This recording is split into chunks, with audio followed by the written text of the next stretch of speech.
Alright, so today I wanted to talk about ego. So we often think ego is really bad and that we shouldn't have ego at all. But ego is where our entire sense of self comes from.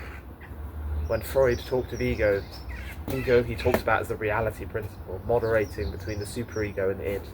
You can look it up if you want more information on it. But the ego wasn't a terrible thing that everyone assumes it is now. And without an ego, we would kind of just be babies, because we wouldn't have an understanding of ourselves or of anyone. So we would just be languishing around, acting on impulse. So ego within itself is not the enemy, but it's when it becomes distorted and you stop testing your beliefs against reality. That's what ego is. Ego is a prediction reality testing machine that we all have. But when it becomes distorted, it's bad. So we have to think of ego in terms of size, but it's not actually about that. It's more about, is the ego flexible or is it rigid? Do we stick to our identity and hang on to it like there's no tomorrow? Or do we actually move on and go forward? Because there's an example of, there's many examples. I mean, take Jim Poole, the author of What I Learned Losing $1 Million. He, when his investments were going bad, he refused to drop out and lose some money. And it ended up costing him even more money, because he just wasn't willing to sacrifice his ego about it, his identity that he was a successful investor, or that this bean spread, I think it was going to work. And then you've got another example here, you've got Napoleon, how he had such a great string of victories up until 1812, and it got to the point where he believed fortune would always be on his side and that he was going to win no matter what. And it's funny because things like ego even get you to do stupid things, because during the Russian campaign, Napoleon even said he wasn't going to go all the way to Moscow. He was going to stop, because it was more tactical. He could stop for the winter, recover, and then attack again in 1813.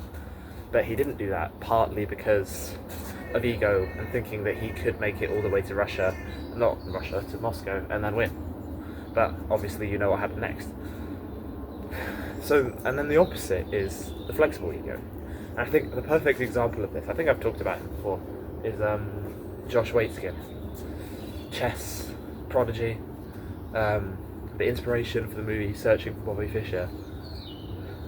He then left chess at 18 and never touched it again.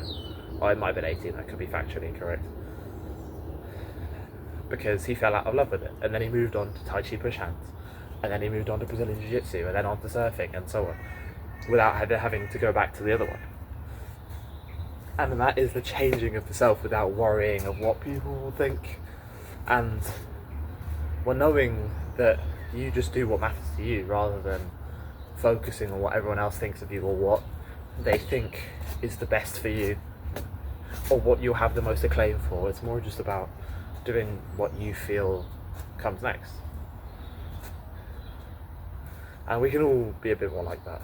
We always, there's so many situations where our sense of self gets aroused when someone makes a comment, and then we feel hurt by it because we feel like they are attacking what we believe to be true. And sometimes they're right, sometimes they're wrong.